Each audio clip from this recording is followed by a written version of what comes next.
Hello friends, आपका अपने YouTube channel पर स्वागत है। सबसे पहले आपको और आपके पूरे परिवार को मकर संक्रांति की बहुत बहुत बधाइयाँ। मकर संक्रांति 2024 में कब है? 14 जनवरी या 15 जनवरी? हमें कब मनाना है? चलिए हम जानते हैं। वैसे तो पूरे वर्ष में प्रत्येक महीने में संक्रांति आती है, जब सूर्य देवता एक राशि से दूसरे राशि में प्रवेश करते हैं, तो उस काल को संक्रमण काल के नाम से जाना जाता है। जब सूर्य देवता कर्क राशि में प्रवेश करते हैं, तब सूर्य देवता का दक्षिणायन आरंभ हो जाता है और दक्षिणायन को देवताओं की रात्रि कहा गया है।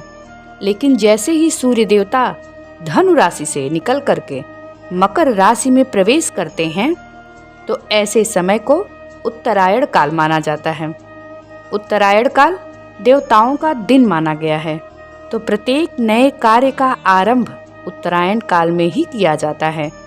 प्रत्येक वर्ष 14 जनवरी को ही मकर संक्रांति का पर्व मनाया जाता है, लेकिन कभी कभी सूर्य की गति परिवर्तित होने के कारण इस पर्व को 15 जनवरी को भी मनाया जाता है।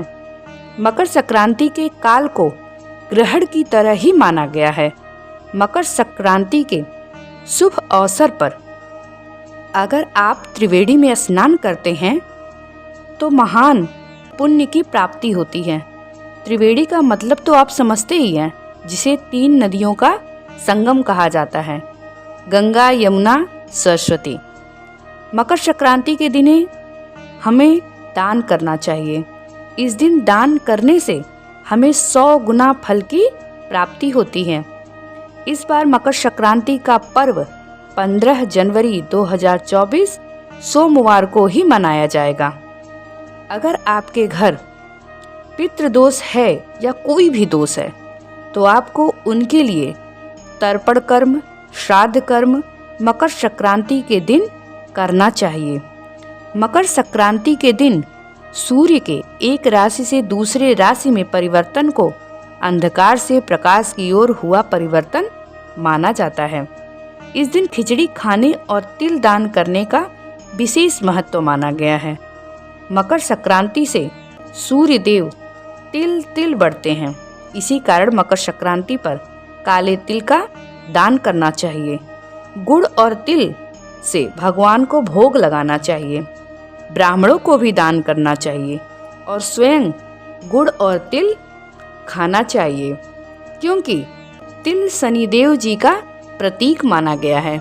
जब सूर्य देवता धनु राशि से मकर राशि में प्रवेश करेंगे, तो मकर राशि के स्वामी शनिदेव हैं तथा कुंभ राशि के भी स्वामी शनिदेव हैं। 2 माह तक सूर्य देवता शनिदेव के घर में निवास करेंगे, तो सूर्य का प्रतीक गुड़ माना गया है और शनि का प्रतीक तिल माना गया है। इसलिए गुड़ और तिल का जो मिश्रण होता है, वह मकर संक्रांति पर सबसे श्रेष्ठ माना जाता है। मकर संक्रांति पर खिचड़ी दान करने से मनुष्य के जो पाप या दोष होते हैं, वो नष्ट हो जाते हैं। एक कथा में बताया गया है कि मकर संक्रांति के दिन महाभारत युद्ध में घायल भीष्म पितामह ने सूर्य के उत्तरायण होने के पश्चात अपने प्राणों का परित्याग करके परलोक की यात्रा पर प्रस्थान किए थे। एक और कथा के अनुसार मकर संक्रांति के दिन देव और दानवों के मध्य युद्ध में देवताओं ने दानवों का अंत कर दिया था और हमेशा के लिए अशुभ शक्तियों का नाश कर दिया था। मकर संक्रांति के दिन व्रत भी रखा जाता है।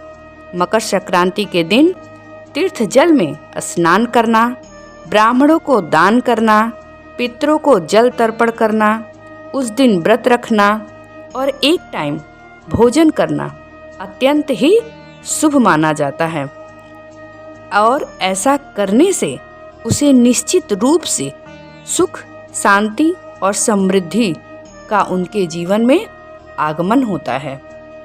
अगर मेरी वीडियो अच्छी लगी हो तो प्लीज़ इसे लाइक, सब्सक्राइब जरूर करिएगा। धन्यवाद।